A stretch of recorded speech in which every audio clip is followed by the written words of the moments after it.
All right, so just for clarification, the mini exam that I sent by email on Saturday or Friday, I don't remember which one it was, but I sent this out. It's due this upcoming Monday, all right, a week from today. I guess I accidentally put 5/7/14 or something. And what the material on that exam will be done with today. So you'll have basically a week to do that. Another thing on the mini exam, Luke, was it you that showed me that one picture wasn't there? On one of them, it didn't print out properly. It just says e to the x. What number was this? Anyone have it with them? No?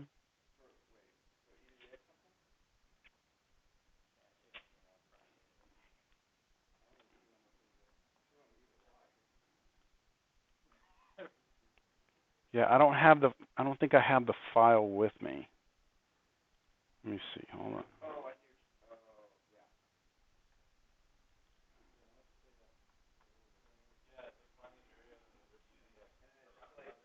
Yeah.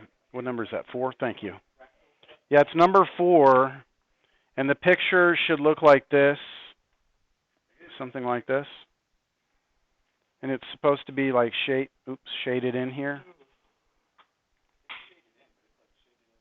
And it's like it changes. Oh, yours did print out, right? So you can see that online. Just when you printed it, something happened with your printer. Can I see that real quick? Okay. This is it. This is what it's supposed to look like. And you can tell it's a lighter color down the bottom left corner, and it gets darker as you go this way. Okay, that's because its density is changing, and the color's supposed to represent that change in density.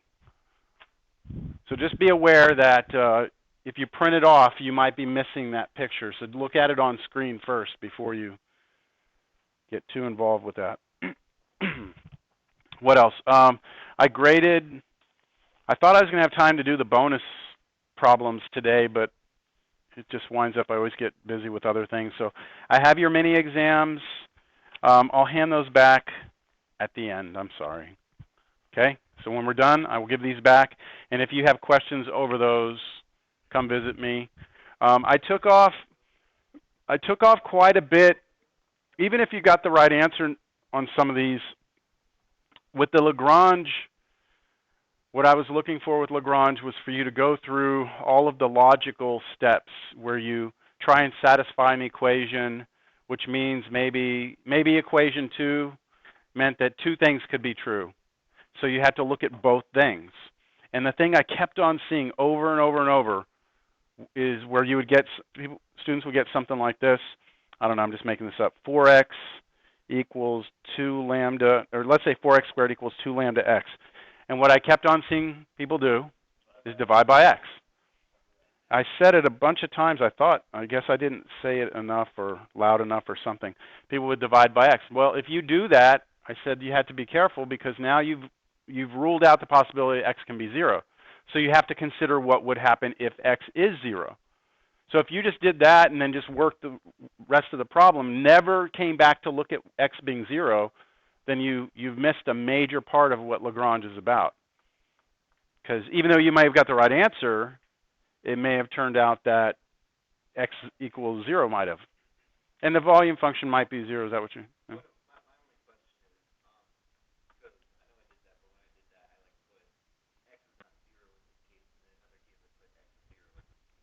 Yes, you have to just look at, okay, with this, x isn't 0, and then now this is what if x was 0. That's okay.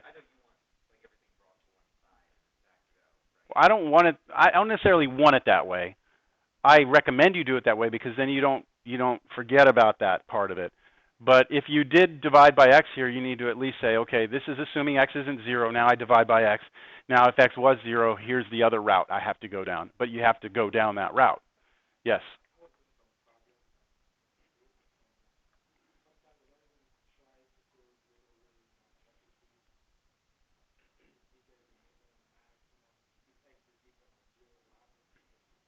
Mm-hmm. I would have to see what you're referring to. Let me see. Here's an example. This is the key,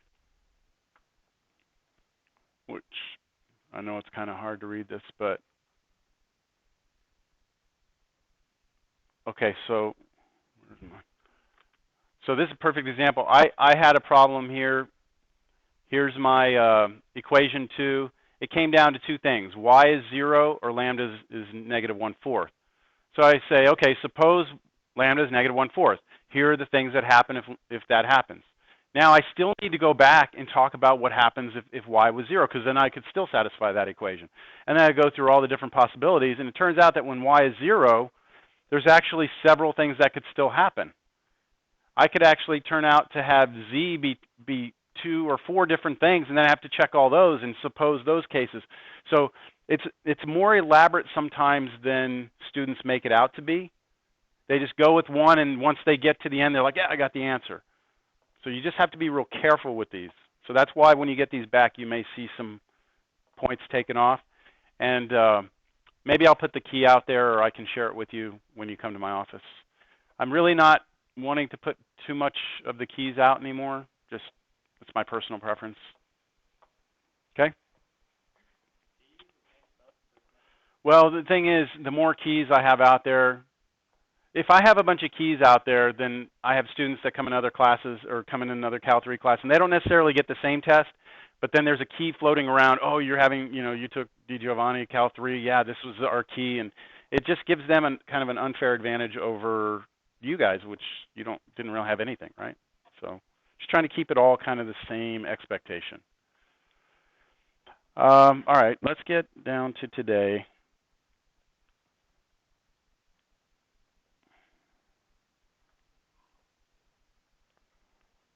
All right, my notes. So we're still in chapter 12. I noticed today that we are a little bit behind, but that's okay. We'll catch up. We finished polar coordinates last time, all right? And I did send out a homework assignment.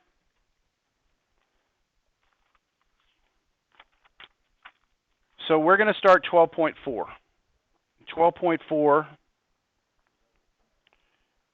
is about to be up on the screen.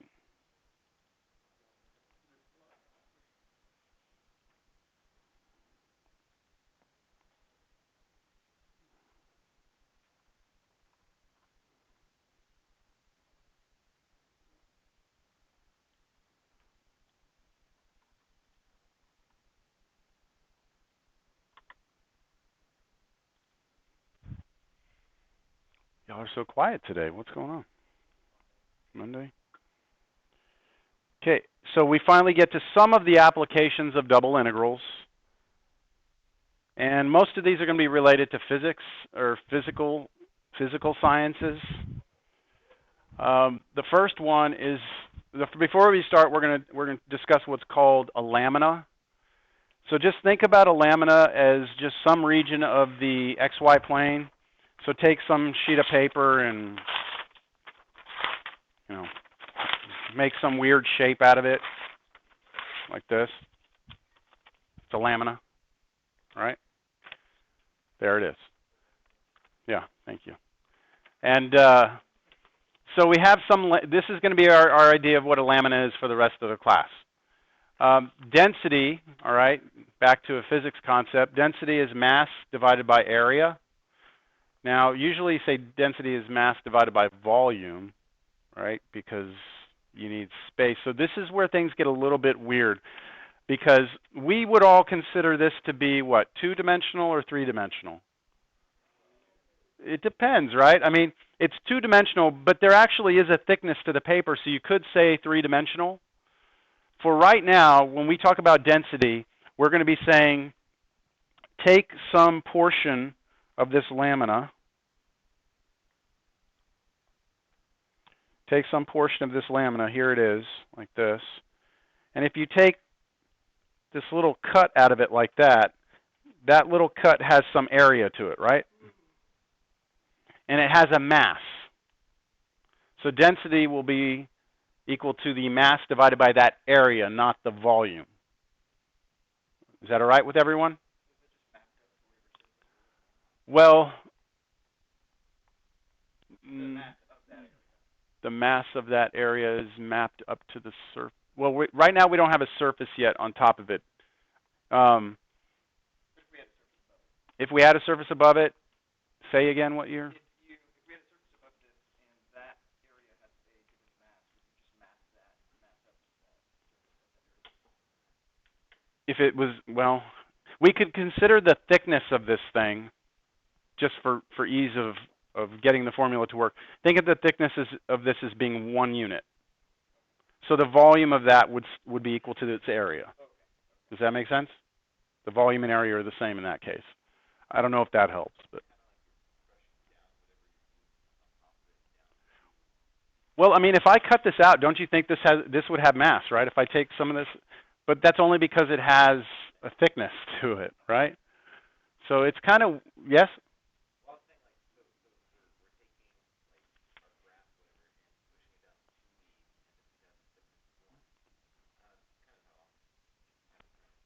Well, I'm not sure where y'all are getting the graph from this yet. You know what I'm saying? Because I haven't gotten to that yet. Like, let me kind of build to this first. Right now, all I'm saying is that if you have something two-dimensional, we are going to define its density to be its mass divided by its area. Or let's just start with that, and we'll work our way up to this. Damn it, lost that thing again. No, I didn't.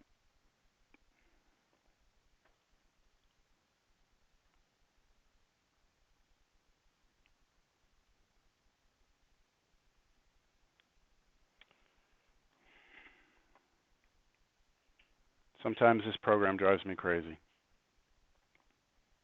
It's the one drawback to Mathematica is when you minimize the windows, they disappear, and they're hard to get back. Yeah. Oh no, there's other ones. MATLAB, Maple. Okay, so suppose we have a lamina in the XY plane. Now let's bring in a function. Suppose, what is that? Oh wait, did I jump too far ahead? I did jump too far ahead. Oops. We're still here. I haven't done the math yet. So suppose that the density, mass per unit area, is variable, meaning the density at every point of the lamina may be different. So when we have this sheet of paper, we consider this to be homogeneous. That's what we call it. Homogeneous meaning that we assume that this paper is all pretty much the same density throughout the entire sheet of paper. I have someone's test up here. I'll give you an example. What? Yeah, I tore it all to pieces. It's yours. I don't know where you got your paper from, but this paper is like, it's like rock hard. Yeah, look, this right here, look, it's like, okay. So the density of this paper, right, is different than the density of this little flimsy piece of paper. So this has more mass per area, right, than this little flimsy one. Understand? Now imagine a lamina that its density is variable. So as you move through the sheet, it actually changes its, not thickness, because we don't want to think thickness because it's not three-dimensional, it's two-dimensional, but its density changes. For ease for us, we'll think of it as thickness. But it's really just how much material is crammed into that little area. That make sense? If everything is uniform, you can actually go back to Cal 2 and do problems where you're finding centers of mass and things like that using Cal 2 stuff. But now we're non-homogeneous, so it's variable. All right? That's what we're going to work on. Now, if we do that and we want to figure out what is the mass of the entire lamina then, you know, what's the mass of that whole thing, then we need to add up all of the masses along the entire lamina, right? All the little infinitesimal masses everywhere, which means we're going to have an integral, right? And it'll be a double integral. So take a look at my drawing here. We take a little rectangle. We have dx, dy like we've always had. We pick some point in that rectangle. At that point in the rectangle, we have the density there. The density is given to us by this function. What was that function? What is this little symbol here? Rho. Rho of xy. Rho is our density function. So we're using, instead of f, we're using rho to represent density. So our density at every point is given to us by that function. So we have that dA is dx dy. That's the same thing we had before, right? Multiply length times height or something like that. And then remember, density is mass over area. So if I multiply both sides by area, I get mass is density times area. Well, density is the rho, and area is dx dy, right? So our mass is just rho times dx dy. In other words, if we add them all up, the mass should be the total sum, double sum, because it's two-dimensional, of all of our densities times all of our little infinitesimal areas. So that's where the formula comes from. Do you all kind of see that? So that's our formula. And that's up here. Okay, so now if we do the same sort of problem, but instead of talking about density and mass, we talk about we have some sheet, some lamina, and at every point on that lamina, we have an electrical charge. Then if you want to know the total charge on the entire lamina, all you have to do is add up all the charge points at every point in the lamina. Even though the charge might be different at every point, you can still sum them up by using a double integral. And I pretty much break it down the same exact way.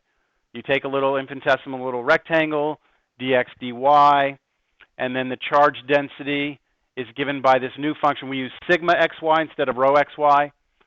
And so the charge at that point is the, do I have it up here? The charge density function times the area is your total, is going to be your charge.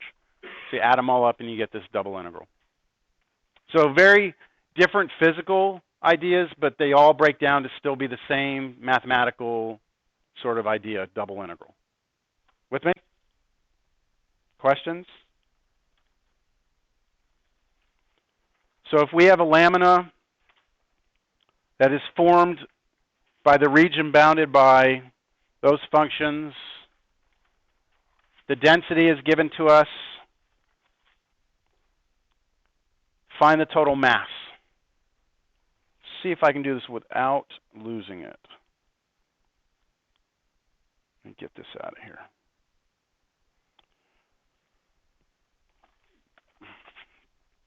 So you all have that written down, right? Or you have the notes? The region is what I'm going to need to sketch first.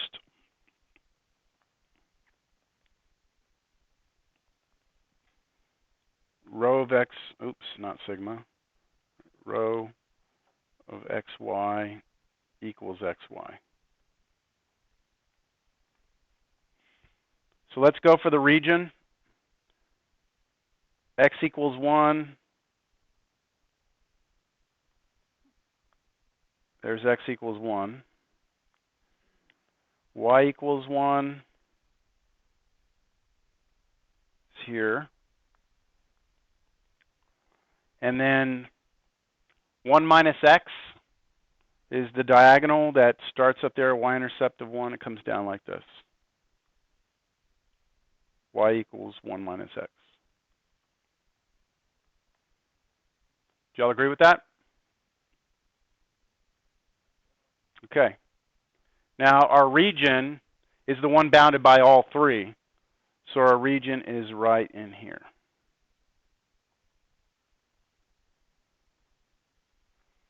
I wonder if I do this, if it'll be too dark. Do you think that's too dark? Yeah, just be honest. Yeah. What I'm trying to do is get less glare off my. I'm getting a real bad glare off that right there.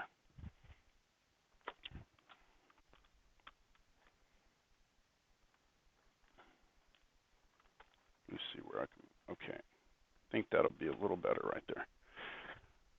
Okay, y'all ready? Double integral over that region. So what type of region do we have? Type 1 region, right? Or type 2, it doesn't matter, right? So let me go with type 1. Type 1 would mean I'm looking vertically, right? My y's are between two functions, my x's are between two constants. What are the constants that my x is trapped between? 0 and 1, and then my y's are trapped between 1, well, on the bottom between 1 minus x, and then top would be 1, wouldn't it? So I could write that down. My x's are bounded between 0 and 1. My y's are bounded between 1 minus x and 1. Agreed? And so my double integral goes from 0 to 1, then from 1 minus x to 1. And what are we integrating? The row function, which is just xy, and then d what here? dy dx. That's it. If we do calculate that double integral, we'll get the volume. We'll get the mass of the lamina, right? The mass of the lamina. So I'm just curious, what's the mass of the lamina? Okay, I'm just asking, or I shouldn't say mass. What's the density at the point 0, 1? What is it? 0, right? That means I just want to know what's row of 0, 1, right? Which should be 0. So it has 0 density at its boundary. Okay, what's the density at the point 1, 1? Row of 1, 1 is 1. How about at this point right here? What's that point right there? 0.5, 0.5. So what's the density there at, I'll say 1/2, 1/2. That'll be 1/4, right? So I guess what's happening, it looks like what's happening is as we move across, it looks like maybe it's becoming more dense, right? More dense as we move that way. You'll see what I'm saying? I believe Mathematica has a density plot. Hold on. It's all right. Don't worry. I mistyped that. I think Mathematica is smart enough to figure out what I meant.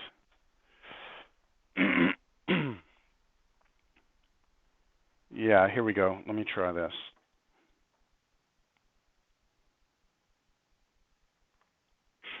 Copy. Bless you, bless you. Let's open up a new one real quick. So we wanted to do a density plot of x times y, right? X times y. And I'll only look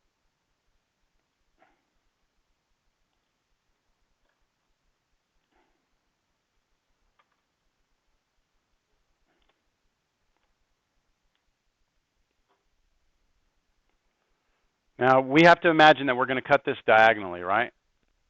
Like this. I believe I can do this. Let's see. Our y was between what and what? 1 minus x and 1. I think I can do this. I haven't done that in a long time. Yeah, there we go. Well, my x wants to go. It should just be. So you have to look. The origin's right here. Actually, it's not, but it's okay. Don't worry. You see, this is it right here. This kind of the shading gives you the density.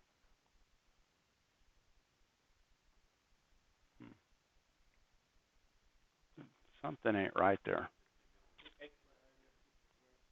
0 to 1. Let's do that. 0 to 1. There we go. That's it. I guess the darker means less dense. Darker means less dense. Yeah, that's not what I would think either. I would think darker would mean more dense. The e to the x one, yeah. Well, I don't know. When I made that, I may have adjusted that because this is not the default setting. Is obviously not something that makes sense. So I may have adjusted it on your picture. All right, so let's move on. This is just to show you that Mathematica has that. All right, now we still have to compute that, don't we? I don't think I'm going to. I mean, at this point, that's just a double integral, right? That's the total mass of the entire thing. So if you were to actually weigh it, you get the mass from the weight, right? So dot, dot, dot. Pardon me? Oh, no, that was just to kind of think about, like, what's happening at different points. Is it becoming more dense, less dense? Yeah, your answer would be that integral worked out. What's that? You got 5/24ths? Okay, I don't know. That might sounds good to me. How about this one? How about that one? How about that one? We just did it. Okay, so look at this one. Charge is distributed over the region bounded by y equals 1 minus x, y equals 1, x equals 1, such that the charge density at xy is given by sigma xy equals xy. Find the total charge. It's the exact same problem, isn't it? Same region, same function, right? Same integral, same result. The first result we had represented the total mass. This would represent the total charge, whatever units you are measuring it in. Yeah, I mean, same with mass. I mean, it would just depend how you wanted to measure it. And we have standard units, but, you know, a lot of integrals in math are unitless until someone tells us where we are. You know, is it miles, feet, you know. So.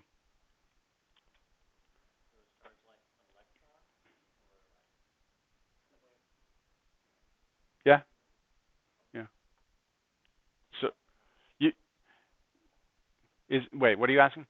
It's a measurement of electrons, right? Yeah. All right, moments of inertia. So moments about an x-axis. So suppose we have a lamina in the xy plane, so we still have that lamina, right? The moment of the lamina about the x-axis is defined to be this. So imagine, again, that lamina is there. Where's the x-axis? The way I have it drawn up there, the x-axis is below it, right? Below it. What you're doing here, look at this double integral. You are taking rho xy dA. That was the density times the area, right? Which was mass, wasn't it? You're taking basically the mass at each point and multiplying it by what? Y. Now y is the distance. So remember we cut out a little rectangle from the lamina? That's where we define everything. We cut out this little infinitesimal rectangle. Y is the distance from the x-axis to that rectangle. So you're multiplying the mass times the distance to the x-axis. So for those of you physics people, right, it's kind of like you have a point and you apply a force, or you have a mass at a certain distance, right? Certain distance from some pivot point. We're looking at the x-axis as our pivot point, and our rectangle is sitting out there a certain distance away from it. You'll kind of get that? So when we say we're looking for the moment about the x-axis, here's the x-axis. It's almost like this thing wants to rotate around the x-axis three-dimensionally. So we take that little mass at that infinitesimal, measure the distance from that to the y-axis. We call that the moment the moment at that point. Now, if you want to know the moment of the entire lamina, you add up all those things, right? And you get the total moment of the entire lamina, which is, again, a double integral. So all that's happening here, this isn't a physics class, okay? I'm just giving you the integrals and trying to connect them to some ideas from physics, all right? A lot of times in physics classes, they pretty much just give you the formula, right? But for us, I want you to think about it as what we're doing. We're adding up a bunch of those distances times the mass. So that's our moment about the x-axis. Now, we can also have a moment about the y-axis. The only difference on this one is instead of measuring how far away that rectangle was from the y-axis, from the x-axis, you do it from the y. So here's our little rectangle. That distance right there was y. This is the x-axis. That was our moment, x-axis. Do it the other way. That distance there is x, isn't it? And so that's the moment about the y-axis. Add them all up, you get the moment of the entire lamina. And I put down here, the moment of a particle is its mass times its directed distance from an axis. Okay, so where is the center of mass of a lamina? So again, say we have the same lamina. The center of mass is a point, right? It is a point. The center of mass. It is denoted x bar, y bar. And it is defined to be, the x bar is a number, right? It's just some point. That number is the moment of the lamina about the y-axis divided by its mass. Well, the moment about the y-axis is this double integral, right? What is the mass? That's another double integral, isn't it? So you're basically going to take a double integral, figure out its numerical value, and divide it by another double integral's numeric value. Two numbers, you divide them together, you get a number. That's how you get the x bar. To get y bar, you do the moment of the lamina about the x-axis divided by its own mass, and then you get that, compute that, you get your y. And then here I reminded you what the mass is.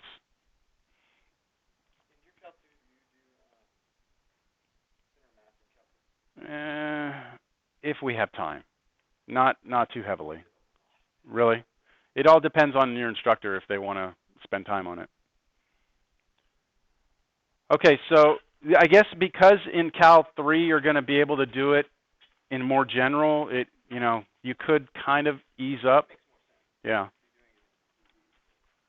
Okay, find the center of mass of the region bounded by x equals 0, y equals x, 2x plus y equals 6 if the density function is x squared. There's a lot of work that goes into a problem like this because you have to find basically 3 double integrals, don't you?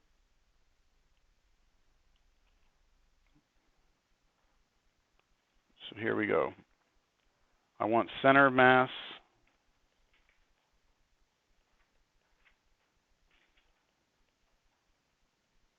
of the region bounded by x equals 0, y equals x, 2x plus y equals 6 if my density function is x squared. So let me try and get my region first. X equals 0 is the y-axis.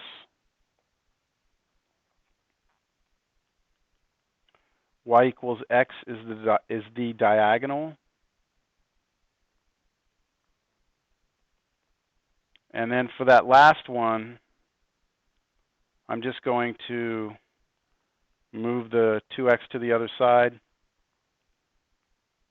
I have a y-intercept of what there? 6, and I go down 2 over 2. Down 2 over 1. So I go, I don't know, whatever. I come down here and I hit somewhere in there. Right? Not the best drawing in the world, but it's a start, right?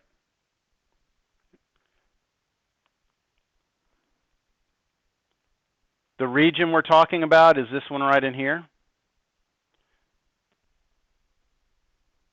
Does everyone understand I'm not just looking for like this, well, that the density function changes what your intuition might tell you. Like, you may look at this right now and be like, I don't know, I think the center of mass is like somewhere around here because it gets narrower up towards the top.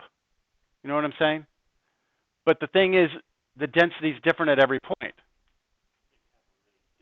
It could be really dense up top, right? So you have to remember that, you know, it's not like, I guess what I'm trying to get you to see is, it's like if I give you this rectangle, right? Where is its center of mass? Probably right in the middle because it's homogeneous, right?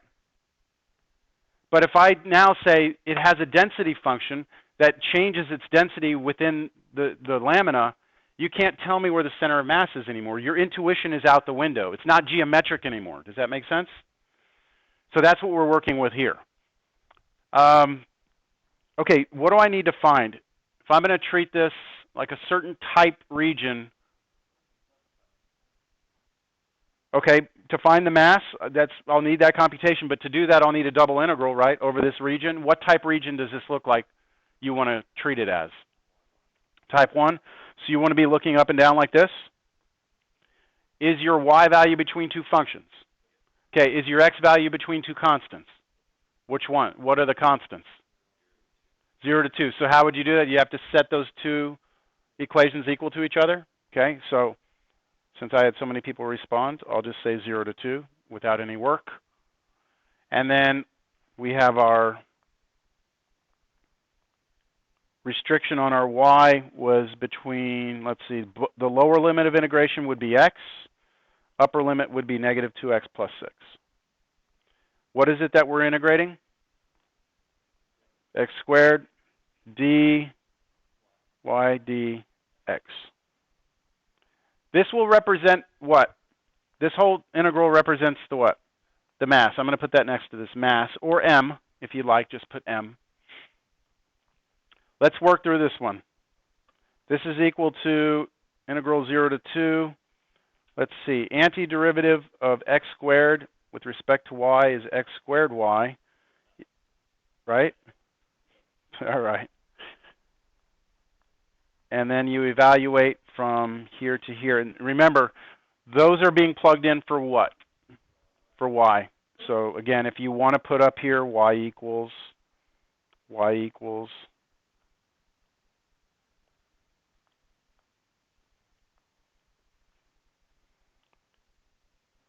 So let's plug in negative 2x plus 6 in there. We'll have x squared times negative 2x plus 6 minus, now let's plug in x. So it's just x cubed, isn't it? Dx. Y'all know what I'm doing, right? Just taking that y, replacing it with this, and then subtracting what I get when I replace y with x. Go ahead and let's clean this up before we integrate. What do we have? Negative 2x cubed, right? Negative 2x cubed, but then I have minus x cubed again, so negative 3x cubed plus 6x squared dx.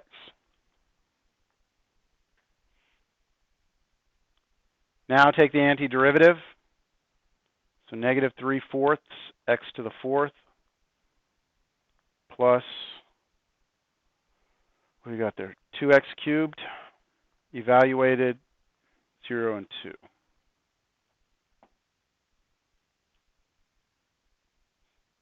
What do you get when you plug in 2 here?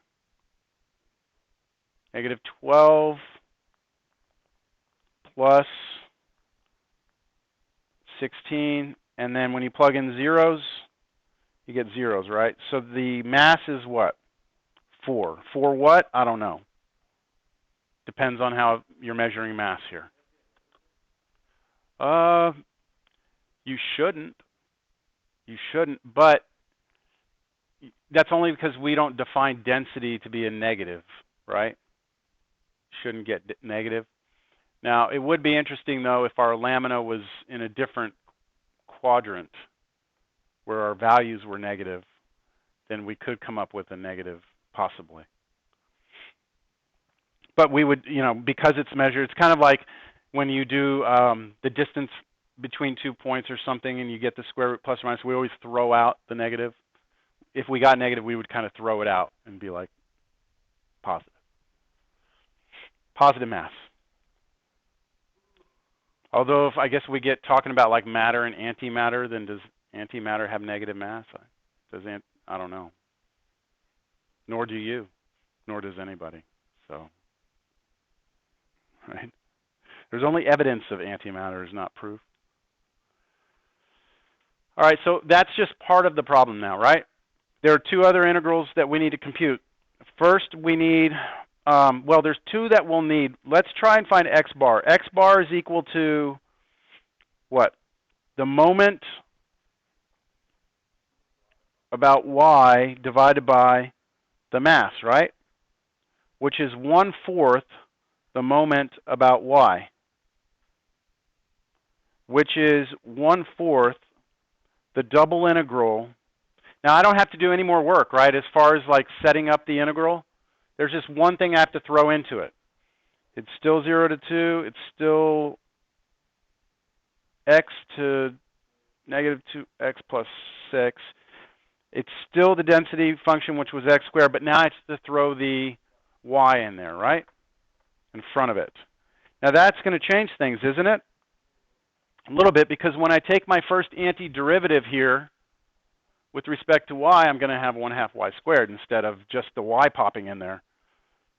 Shall we? I want to at least get x bar. I'll probably skip y bar, or I'll have Mathematica do it for us real quick. 1/4, 0 to 2.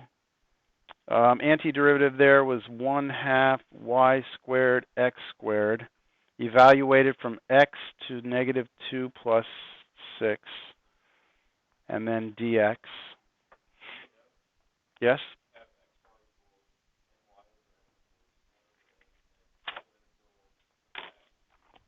Hold on. Did I? No, that's right. Hold on. We're doing my right now, right?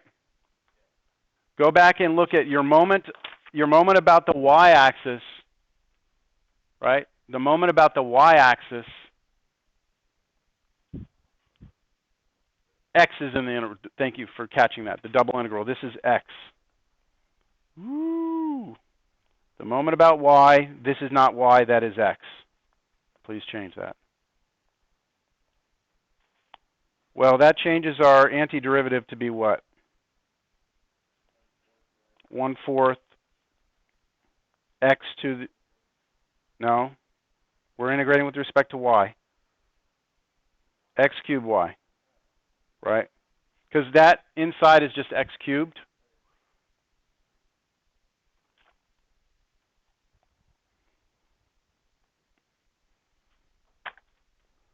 I'd say, yeah, that's probably the trickiest part of these things, is just the formula, making sure a moment about y you use x in the double integral, a moment about x you use y in the double integral.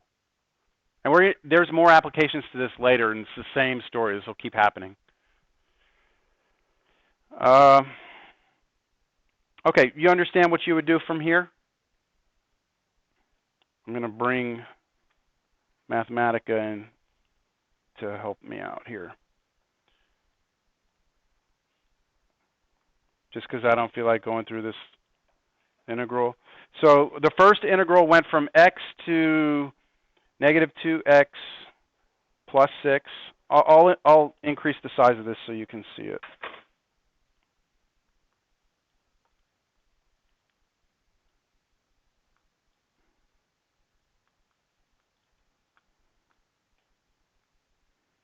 And we had x cubed. And we're doing it with respect to y first. So when you do that, you should get this after it's all said and done. And then you integrate that with respect to x from 0 to 2. So let me see if I can go 0 to 2.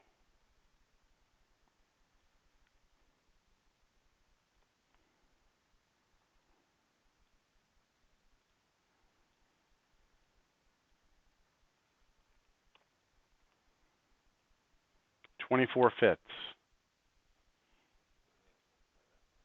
Then you have the 1/4 out front, right? Okay. So I'm going to do that divided by 4, and I'm going to get it as a decimal. 1.2 is what we get.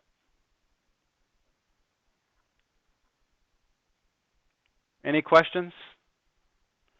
Now, while I've got this up, let me do the other one, but I'll do it all at one time. Let's see if we can get the double integral set up properly, though.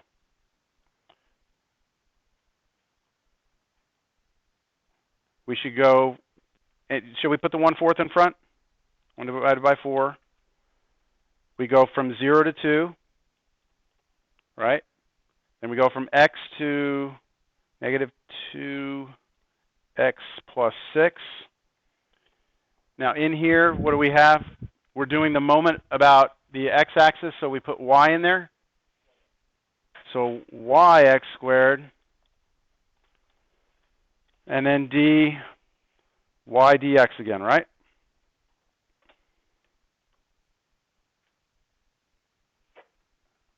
(12/5), which is what?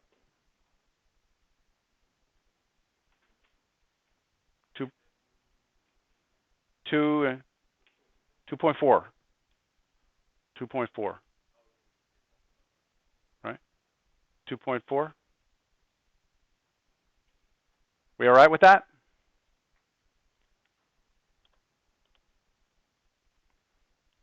Okay. So let me go back to our picture here. Y bar came out to be 2.4. X bar turned out to be 1.2.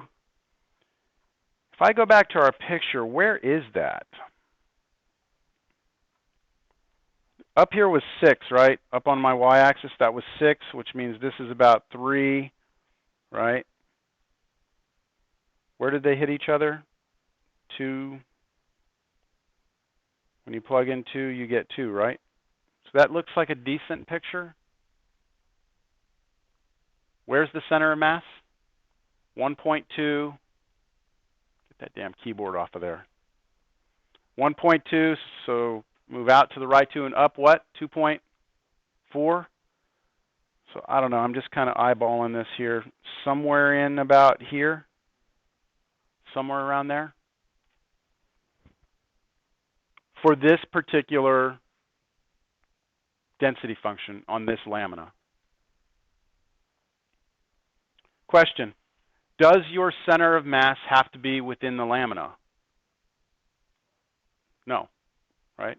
A boomerang is an example of an object whose center of mass is not within the mass itself, right? A donut, same thing. And there's so many things you can think of where the center of mass is not within the object itself, which is why in physics, in the very beginning when you're learning like free body diagrams and things like that, you always look at things as point masses, right? No matter how crazy the shape of the object is, you always look at it as a point mass, because in calculus you can pretty much take any weird shape and find its center of mass, and then you can treat the whole thing as if it's a point, its center of mass. So, okay. I think I'll get rid of that. We're moving slow. Okay, so that's the center of mass. You use the moment to compute the center of mass. But now we have something called the moment of inertia. What is inertia? That's a whole different story. I'll never forget a story when I was growing up. My brother, my grandma was, you know, she's already passed and stuff, but many years ago, my grandfather had built her a special seatbelt thing. He basically overrode the retractable part of your seatbelt because she didn't like the way that seatbelt felt up against her. And so we were driving with them, and we're like, "Grandma, what's up with your seatbelt? You know, why is it all like that?" I said, "I don't like the way I feel. Yeah, I don't. What'd you say? I don't believe in the state telling me I have to wear a seatbelt." And I just remember my brother saying, "Do you believe in inertia?" And you know, that always sticks with me. You know, like, believe in the seatbelt, believe in the law. Inertia is inertia, right? Basically, an object's resistance to motion. Yeah, she was driving, so we couldn't, but inertia is basically an object's resistance to motion, right? If it's sitting still, it doesn't want to move. If it's moving, it doesn't want to stop moving, right? Basically. So when you have this lamina sitting there in space, we imagine trying to push it to rotate it about the x-axis. So we have what's called the moment of inertia about the x-axis. It's resistance to move this way. Or the moment of inertia about the y-axis, which would be trying to wrap it around the y-axis. Does it want to move? So let me draw you a picture. I'll do it up here. Let's say that I have, just for the sake of exaggeration, let's say that I have this lamina that has uniform density, so it's homogeneous. And I say, take that thing and try and rotate it about the x-axis, all right? So you take it and you try and move it around the x-axis. Inertia doesn't want to move, but it will, right? So you're trying to rotate it. When you rotate it, it's got to go through that big circle to go around the x-axis. Now, if I say rotate it around the y-axis, it goes like this, right?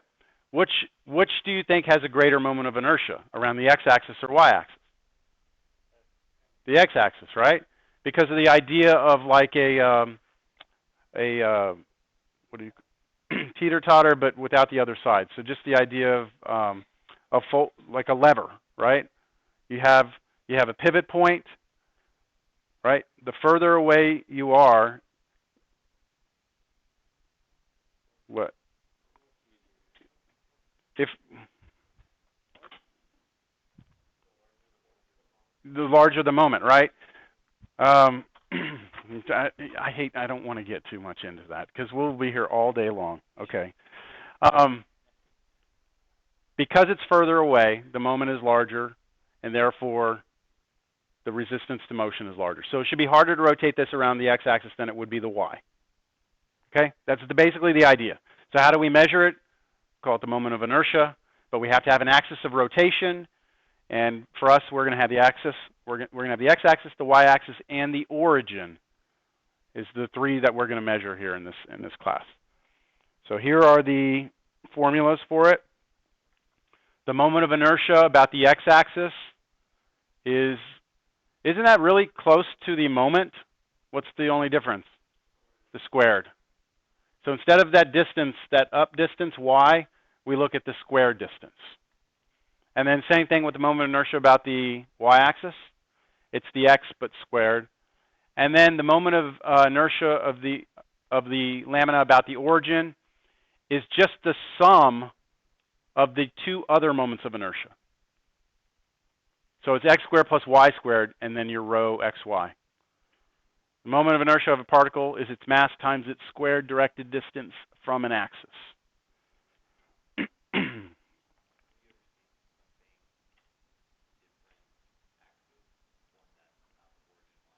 We won't, but you could. But imagine having any line and trying to rotate around any line. But then what you can do is later on, like in linear algebra, you learn how you can take every coordinate system and just rotate it, and so even if you have a line that's sideways and this object here, this lamina, and you want to go around this, all you have to do is just reorient your everything, and now you're back to basically like an x-axis. So it's a transformation of the plane by rotation, and then everything just kind of falls out from that. Is that knocking? There you go. I don't believe I'm going to calculate one of these, am I? Is that the end of the notes? Yeah. Oh, no. Yeah, that's it. So I didn't calculate anything because it's just another integral, right? I mean, it's just throwing another x in there, or throwing another y in there, and you figure it out. Let's do that one though that we just did.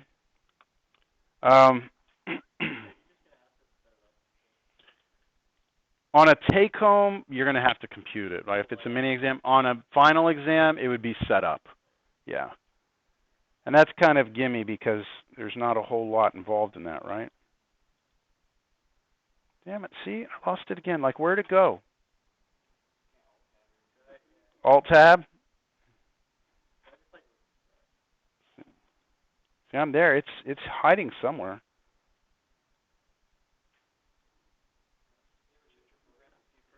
Let me see. Ah! There it is. I had to pull my taskbar off the bottom. Aha! I win. That's what I'm recording, I believe. So I think I messed up my recording window, but I don't care. You can still see this. All right. We should be. I'm recording what's inside that blue dotted line. So we're gonna. Do y'all want to know what the moment of inertia is of the one we just did, or do we care to see it? Yeah, we have more to do today. Let's move on. Okay. All right. Let's move on.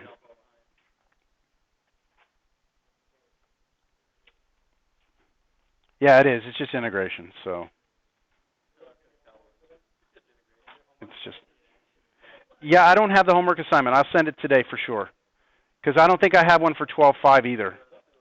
So I'm going to have to send two. All right, so now let's discuss the triple integral. All right? So in double integrals, the important thing was that our function was a function of two variables, right?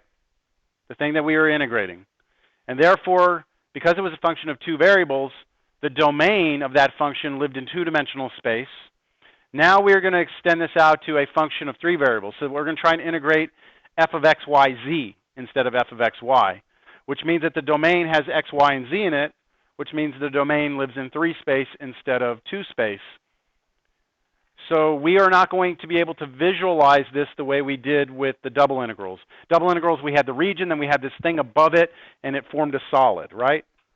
That's all kind of gone now because what we're doing this on top of, that thing is three-dimensional.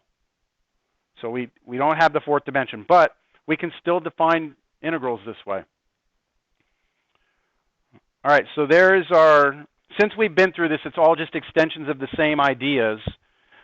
We have our first type of region, triple integral over E, where E is a box. Notice on this box, our x values, x is, I pulled this from a long time ago. I used to do my x, y, z axis a certain way. You'll notice it throughout these demonstrations I put up here. Y'all know RGB for computer screens, red, green, blue, RGB? RGB, so the way I do my axis is X, Y, Z, RGB, red, green, blue. So can you kind of see red, green, blue there? Red is always X, green is always going to be Y, and blue is Z. So if you see that, if you get confused which axis is which, that's what's happening. So this is my x-axis. My x's are between two constants. My y's are between two constants, which creates that, right? That is the shadow of my region. So E is up here. That's what I'm integrating over. That's the shadow of it on the ground. Do y'all see that? Where is the function I'm integrating? I don't know. It's not here. This solid is the domain. Is that too abstract, or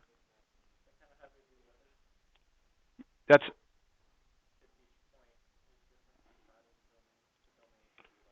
Look, come back to this. Come back to this. When we did integral f of x dx, right? We were basically finding the area of a rectangle, right?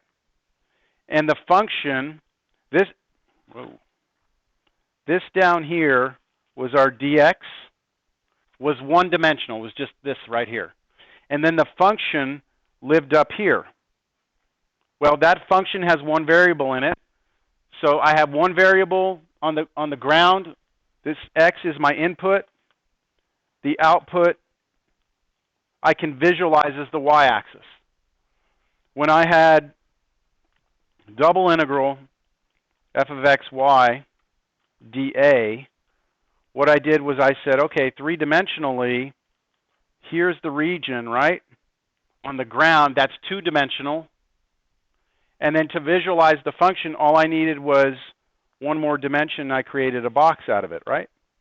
And then my surface kind of lives up here, and I'm trying to find the volume. The volume would be all those added up. But the domain, right? The domain was in R2, two-dimensional on the ground. Up here, domain was in R1. Now, our domain is in R3. Yeah, we got to pay attention to that. If we have some solid, right? Right now we're looking at the easiest case that we could have, where our x is trapped between two constants, our y is trapped between two constants, our z is trapped between two constants. If that's the case, then if you look at our solid, it's a box in three-dimensional space, right? Its shadow projected down to the xy plane is this. And that is a double, in double integrals, that was a rectangle, right? The first type of integration region we had, okay? That'll become important in a little while. But do you all understand the concept here? At least the picture. So if E is a box, then the triple integral over E of f of x, y, z, notice we have x, y, z, and we have dv instead of dA. Why dv? Volume, right? So what we have is, before we had dx, dy gave us dA. Now we have dx, dy, dz, and that gives us dv, which is our volume, our infinitesimal volume that we're integrating over. Yay or nay? So this is what the triple integral becomes. You go a to b, that's our outer. Here we have a middle integral, c to d, and then we have an inner integral, r to s, of the function. Now, instead of dy dx, we have dz dy dx. Yep, it's just one more integral on the inside. And I put here, there are 5 other possible integrals. Do y'all see that there are 5 other ones? I could go, for a box, right? I could go, what, dz dx dy, and then I have to switch the integrands, don't I? I mean, not the integrands, the limits of integration. I could go, what, dx dy dz, dx dz dy, dy dz dx, dy dx dz. So there's 6 total triple integrals that you can do on a box. So you can change the order of integration on boxes. But instead of only having 2, because before we had 2, right? We could go dx dy or dy dx. There's now 6 possible.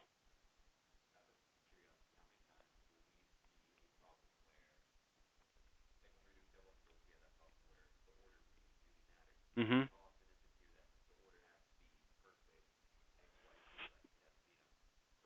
In the problems in the book, not often, but it's always something you want to keep in mind, that if you're looking at, like, let's say this first the integrand in here, if you try and integrate with respect to z and you notice, you know what, ooh, that's a tough integral, then if you're on a box, try and switch it. Switch the order and see if it works out any better. You could try, yeah, you could wind up having to do that.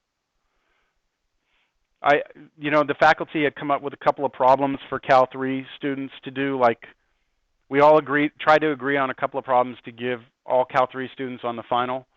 And one of the problems that we had almost put on there was a triple integral, not over a box, but a triple integral where you had to solve it using 3 different orders of integration. So you had to change it into 2 different types of integrals and solve them all the same way, show the same answer. But we threw it out because it was too tedious. Okay, so here we go. All we're going to do on this is maybe set it up.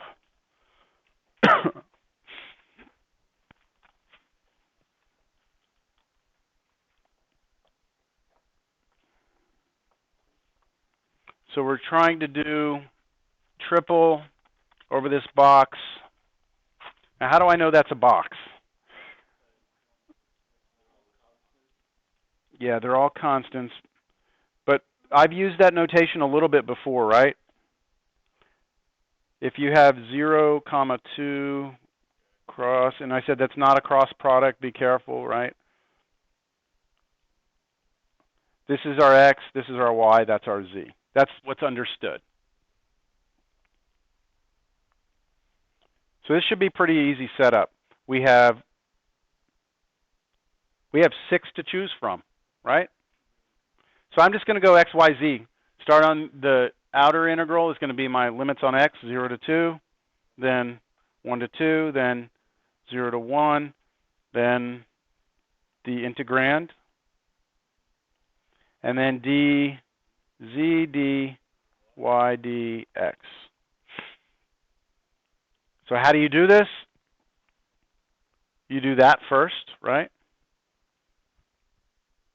What's the antiderivative of that with respect to z?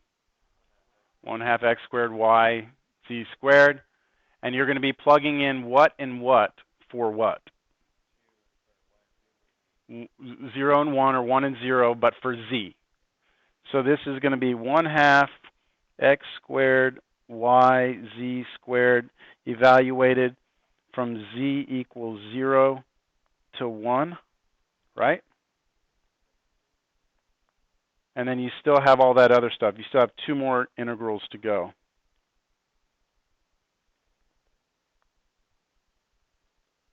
And what do you get when you plug in z equals 1? Just 1/2 x squared y. And when you plug in 0, great, everything goes away, right? So now we're here, 0 to 2, 1 to 2. And all we had was 1/2 x squared y dy dx. Follow? Dot, dot, dot, dot, because that's now a double integral, and, it's nothing different now. So all it is over a box is, just one more integral inside.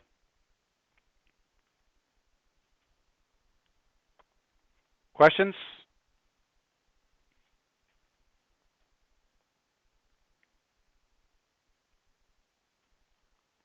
All right, now things become pretty important. We have to really pay attention to things. All right, so just like in double integrals, we started out with the rectangle. That was the most basic idea. Then from there we went what? Type 1, then type 2. After that we went what? Polar, right? Polar. Well, right now we are going to just focus on kind of what we did when we did double integrals. We're going to do kind of like the type 1, type 2. And we're going to have something with triple integrals kind of like polar, but it's going to be called cylindrical because we're in 3-dimensional space instead of 2. And then we're going to have an additional type that we didn't even talk about in 2D called spherical. Okay, but that's next class. All we're going to focus on today is just this kind of type 1, type 2 idea. So look at this one right here. Triple integral over region E. If the shadow cast on the xy plane is a type 1 region. So remember we said that triple integrals were integrating over a solid. What if the shadow of that solid cast down onto the xy plane is a type 1 region? Type 1 from double integrals. So see my type? I should show the region here. There is a region.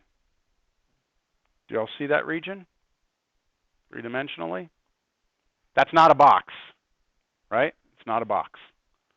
What I have, though, is that its shadow on the ground. Notice that my x's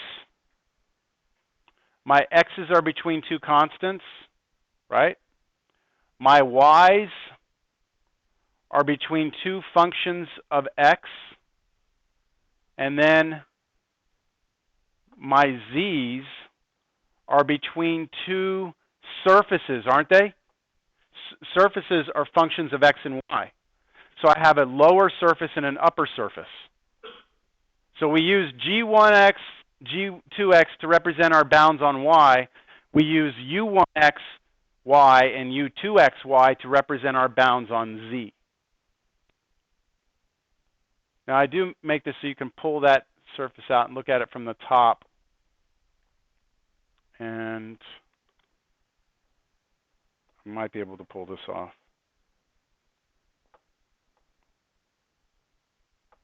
Yeah, well, that's close enough. except those U's are in there. Let me take out the Z labels there.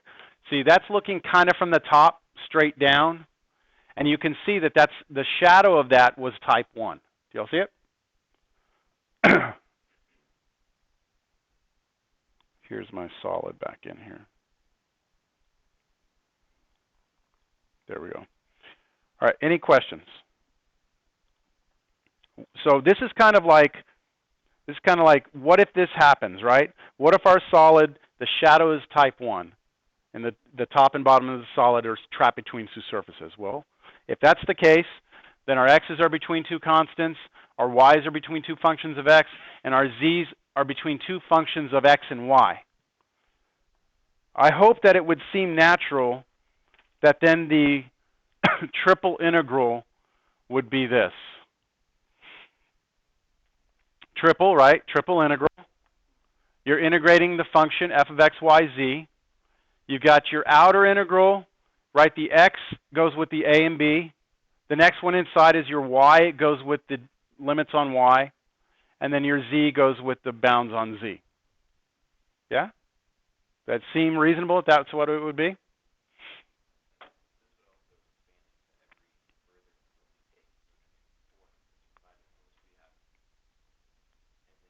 Exactly. Yep. Yeah, if we had some fourth variable in here, let's call it w, then you would have a fourth integral, and you could potentially say that's like, let's say, q of xyz, or q1 of xyz, and then q2 of xyz. xyz w, sorry. Right. So yes, it extends.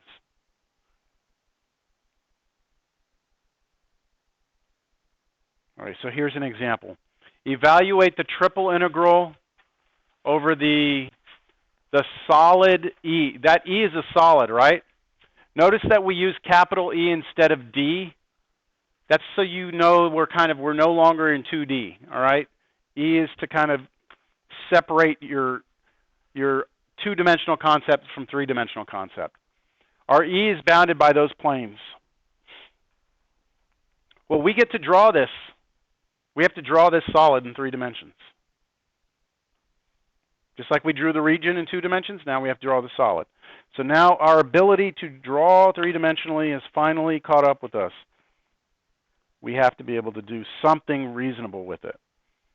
So I have x is 0, y is 0, z is 0, and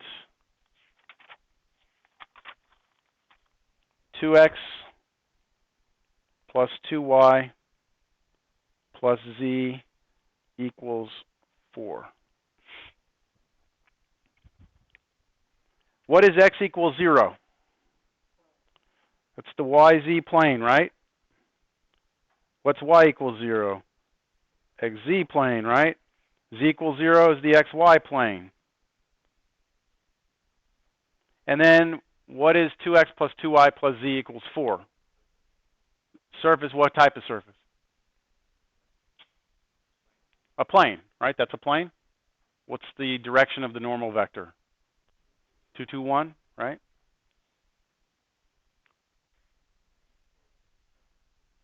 Right?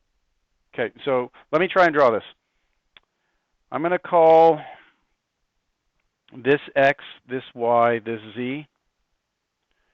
X equals 0. X equals 0 is that back plane, this back surface back here, isn't it? I'm not going to put that in my picture, but isn't it that back kind of wall? Yes? And then y equals 0 is like this wall. It goes all the way, but it's that side wall like that. Yeah? And then, of course, the floor is z equals 0. So that basically breaks up the 3-dimensional space into the 8 octants, doesn't it? Now I need to figure out where this plane comes into play, because our region has to be bounded by all 4 of those. So one way I could find the equation of that plane is to find its x, y, and z intercepts. So to find the x-intercept, I set y and z equal to 0, don't I? If y and z are 0, what's x? 2.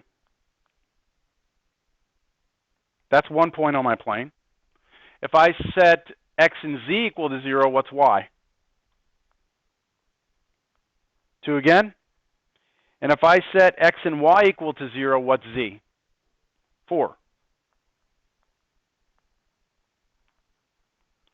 So if I look at just these points right here, right? Yeah, it's like a tetrahedron, isn't it? It is a tetrahedron. You have, the plane extends, right? I mean, that plane does extend through, it punches through the xy plane, keeps going, punches through the yz plane, punches through the xz plane. But that is now, that is a solid formed by all 4 of those surfaces, isn't it? This is my E. Questions on this? I'll kind of bring in the backside of this like this. Okay, what is it that I have to determine now? Because this is not a box. The shadow of it on the ground, right? The ground being the xy plane. Well, the shadow of it on the ground, if I draw this x and y, let's see, what were those points that we had there? On the y-axis, that was 2, right? On the x-axis was 2. You see that? I'm just looking at the ground right now. It's this, isn't it? Right here. And what type region is that? Type 1 or 2, right? But I'm going to treat it as a type 1. What is our x between? 0 and 2. What is our y between? 0 and whatever this is. Now, we need to figure out what that is. What is that? Isn't that a line? Doesn't it have a slope of -1 and a y-intercept of 2? So isn't that y equals -x plus 2? Agreed? So my y is between 0 and -x plus 2. See that? And what about my z? So what's the bottom of this solid? Isn't it the xy plane? Which is z is equal to 0, isn't it? So I have like, this becomes kind of tough to draw, but the bottom of this plane right here, that right there, that bottom is z is 0. What is the top of it? What's the top of that solid? It's the plane, isn't it? It's the plane itself. And so you have to take the equation of the plane and solve it for z. Do y'all see that or not? If I have this plane,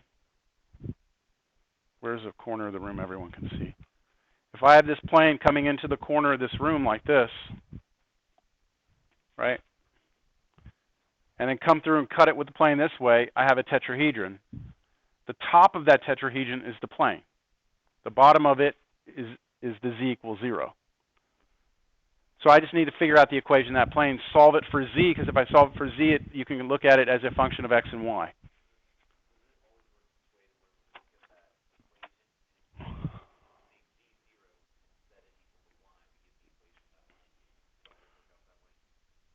Not always. In this particular problem, it will, because what you're doing there is you're figuring out where the plane intersects the xy plane, which means z has to be 0.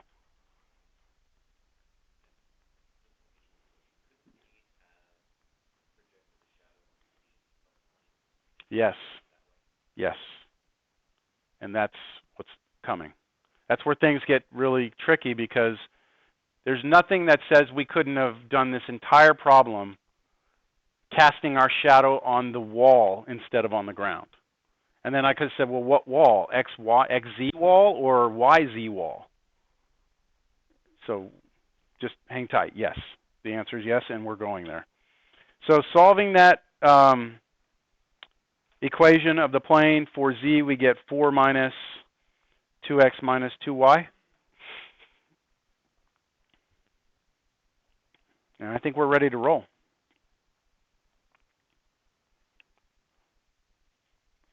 I want the triple integral of y, don't I?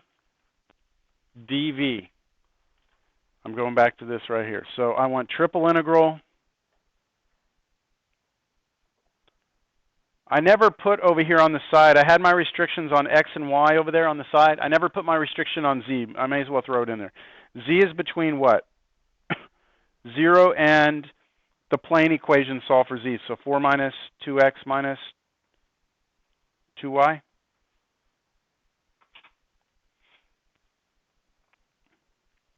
So this triple integral, I kind of jumped the gun there. Triple integral will go from 0 to 2. That's my restriction on x. Then from 0 to negative x plus 2. Then from 0 to 4 minus 2x minus 2y. What am I integrating?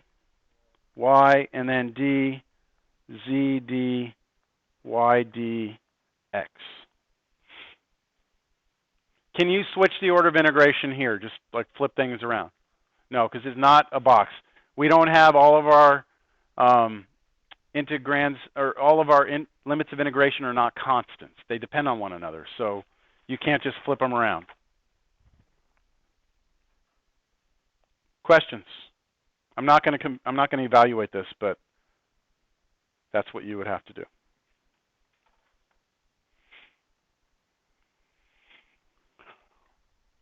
All right, now, if we have a solid, and this time the region, when you cast the shadow onto the ground, you get a type 2 region, right? That's type 2. If x comes out this way and y comes out this way, our y's are between two constants. Our x's are between two functions of y. Our z, our surface here, this is kind of better than the one before. See, there's two surfaces that give us our restriction on our solid.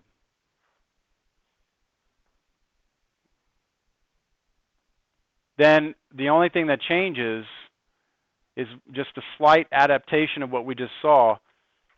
Our constants are c and d, and that means our outer integral is dy.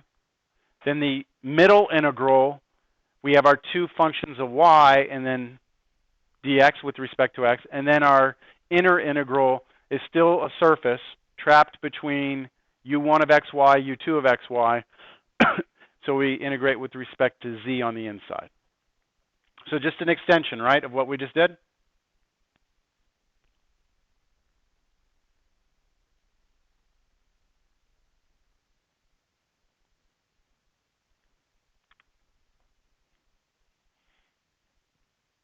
Shall we? I guess we should, huh? Do I have a choice? All right.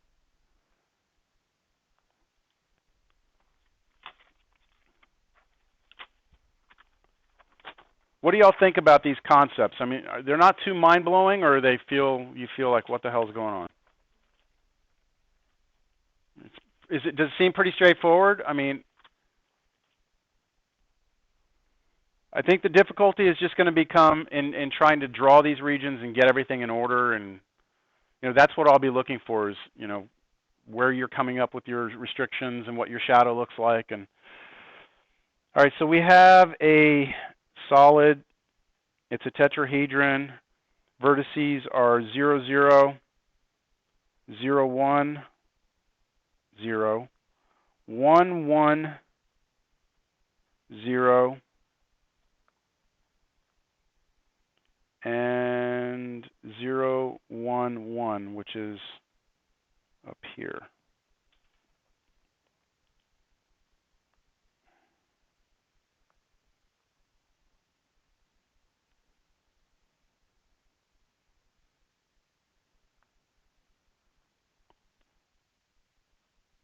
That's my drawing.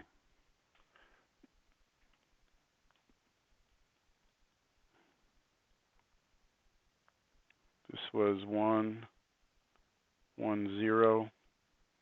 This one was 0, 1, 0. And this one was 0, 1, 1. Of course, my x comes out at you and the y is going that way. Do y'all see it? Okay, let's take a look at the picture of this on the ground.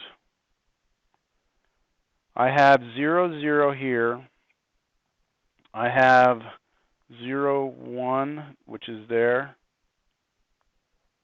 And I have what else? 1, 1, which is out here.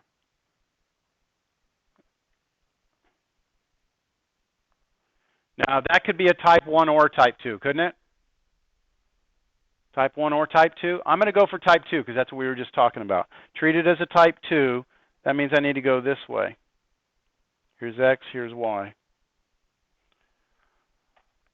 So what is the equation of that line right here? It's y equals x. But whenever we're doing type 2, we want to solve it for x, don't we? But it is already solved for x. But I'll write it down that way. X equals y. What about the bottom one? X equals 0. And then what's my limits on my y values? That goes from 0 to 1 right here. So let me write this down. I have that my y is stuck between 0 and 1. My x is stuck between 0 and what? Y. And now I need to figure out my z.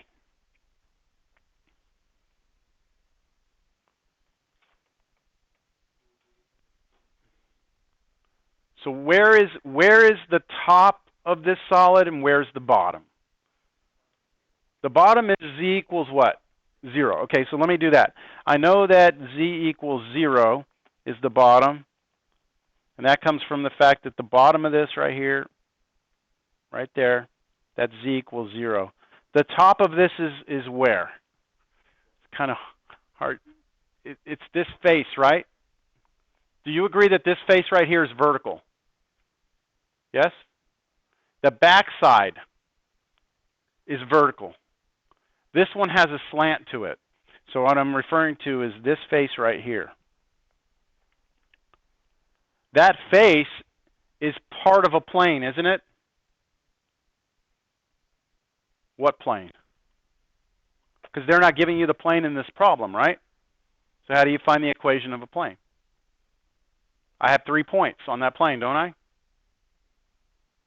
So if I have 3 points on a plane, I can definitely find the equation of the plane.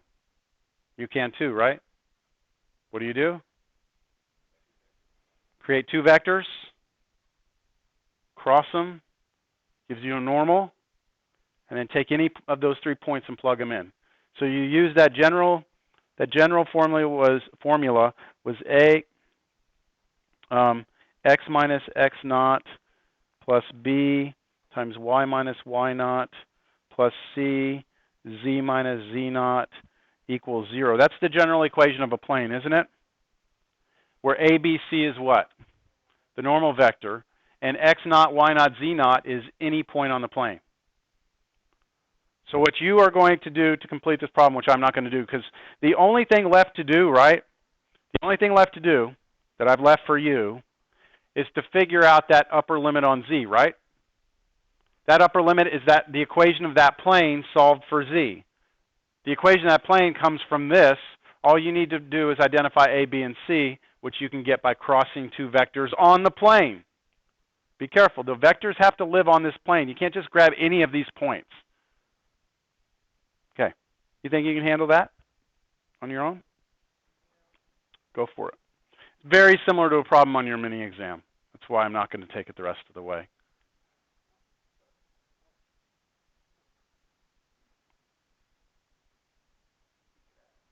Ask what? No, that's part of your mini exam. Yeah, no, not bonus. That's too easy. I already told you what to do, right? I didn't have to. Maybe I shouldn't have, and then I could offer bonus. Triple integral over region. So to consider more possibilities, imagine now that the shadow is now, instead of being cast on the xy plane, the yz plane. So let me show that solid. Why could we not look at this as a shadow cast onto the XY plane? Look at it from the side. Do we have a surface on top of a surface? Do you see how we have this curving? It would almost fail like a vertical line test would, right? I mean, look at this. If I draw a vertical line through here, I punch through this surface twice, don't I? Which means it's not a true function in that direction. It wouldn't have been a function of x and y. So we could, oh man, there we go. Come on. You can do it. Okay, you see my shadow now is being cast on the YZ plane. Do you see that my y values are stuck between two constants? Do you see that my z values are stuck between two functions of y?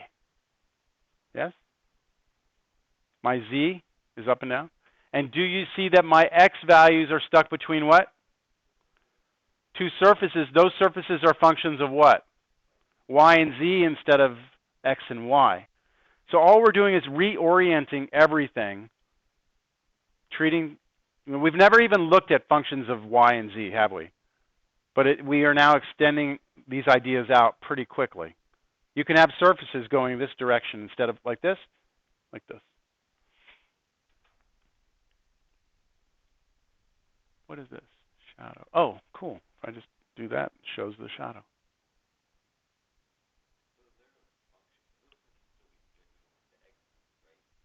This one could be projected. Let me see it again. Hold on. This one projected on the XZ plane. No, because this side over here and that side, I can't really tell what it looks like well. If you project that on the XZ plane like this, your X here is not between two. Yeah, I don't think we could do it that way because your X is in between two constants, or your Z is not between two constants. One of them has to be between two constants, and you wouldn't have either one. Do you see that between here and here? It varies, and then what if what? Well, then we would be in trouble. We would have some issues. We would probably go to a different coordinate system. Like, we'll see the two other coordinate systems we're going to study in here. Just like, remember polar allowed us to address some regions that were kind of like tougher to do as type 1 and 2? Cylindrical coordinates and spherical coordinates are going to allow us to address certain solids that are not really suited for this sort of approach. Okay, well, that's it. You can project it on the YZ plane. Now this is an example. I think that's the problem we just did, right? The problem we just did. But we could now do it on the YZ plane or the XZ plane. This will be all I have time to do, so I'll just finish it out. If I go back to that problem right here, I'm going to redraw it, and I'm going to redraw it quick.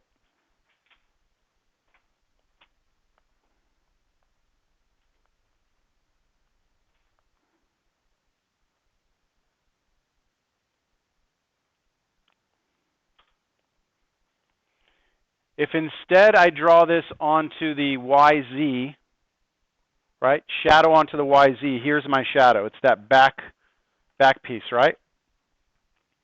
I draw the domain over here, or that shadow. It will now be Y and Z instead of X and Y. It will look like this. Do y'all see that? It's the yellow part. So I'm going to treat that as, let's say, a type 1 region, like this. What's the restriction on Y? 0 to 1. What's the restriction on Z? 0 to, well, what's the equation of this? Z is equal to y. Instead of y is equal to x, z is equal to y. So you get z is bounded between 0 and y. Now, what would the bounds on x be?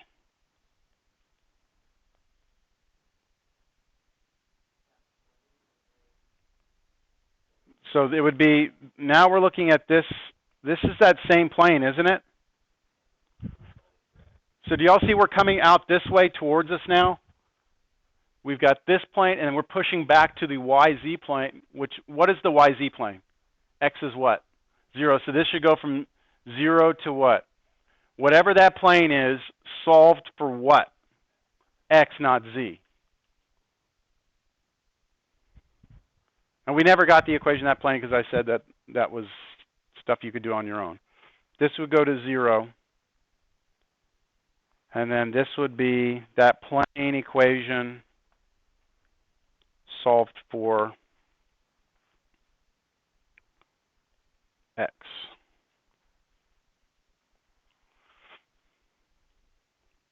Interesting. The next thing it says to do is take the shadow and put it onto the XZ plane instead, right? What would the shadow of that solid be on the XZ plane?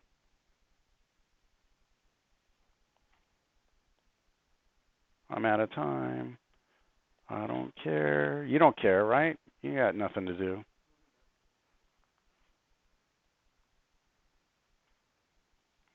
Okay, what would that shadow look like if I cast it over there? Wouldn't it be this?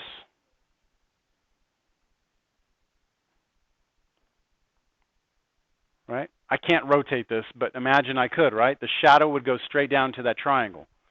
So if I now draw that, I have to be a little careful here. I'm going to draw it like we're looking at it this way, XZ. Then it goes like this. Do you agree? That's the positive X, positive Z. Because the right-hand rule, that is correct to draw it that way, right? This was X, this was Z. So what would our type be?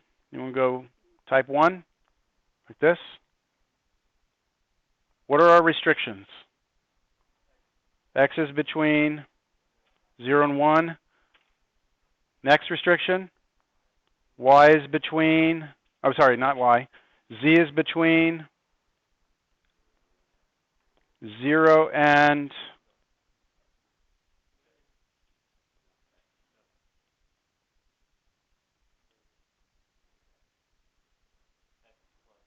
X plus 1.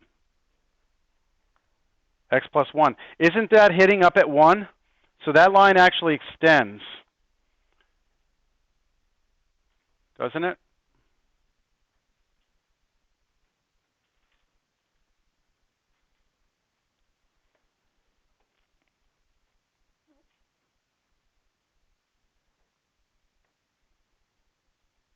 Hold on.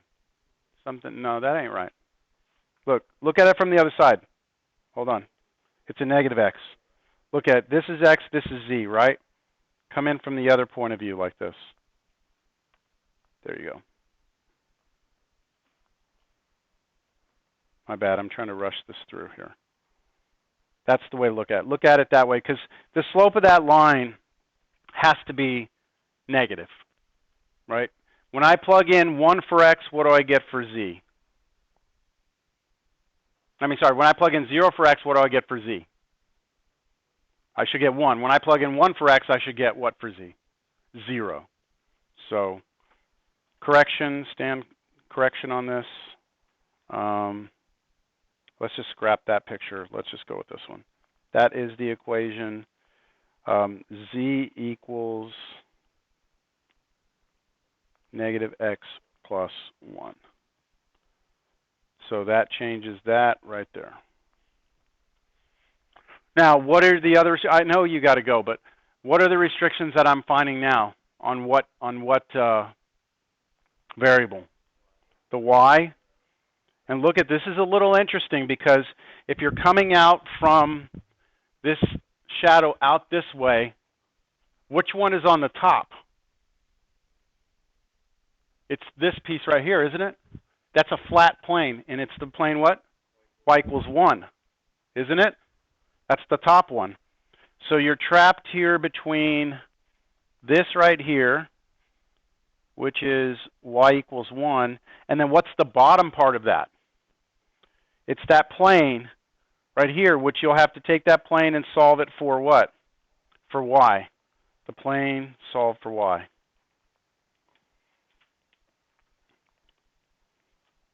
So that just goes to show you, with that tetrahedron, you could have projected it onto the xy plane, the yz plane, or the xz plane. All of them should give you the same result. All the triple integrals will look different, right? One might be easier than the other. This one looks like it was the harder of the three to set up, right? You know what? The what? Yeah. Hey, last thing on that notes. I mean, you can go, but I mean, we're done. We're going to say we're done with this section because there's really not a whole lot more to add to it. Just remember that if you want to find the volume of a solid, all you have to do is integrate over that solid, triple integral over that solid of 1. Just like, remember, we said find the area of a region. Just do the double integral of that region of 1, gives you the area. The triple integral of a solid, evaluating the function 1, gives you the volume of the solid. All right, everyone. We will do 12.6 next time. I'll send homework out today.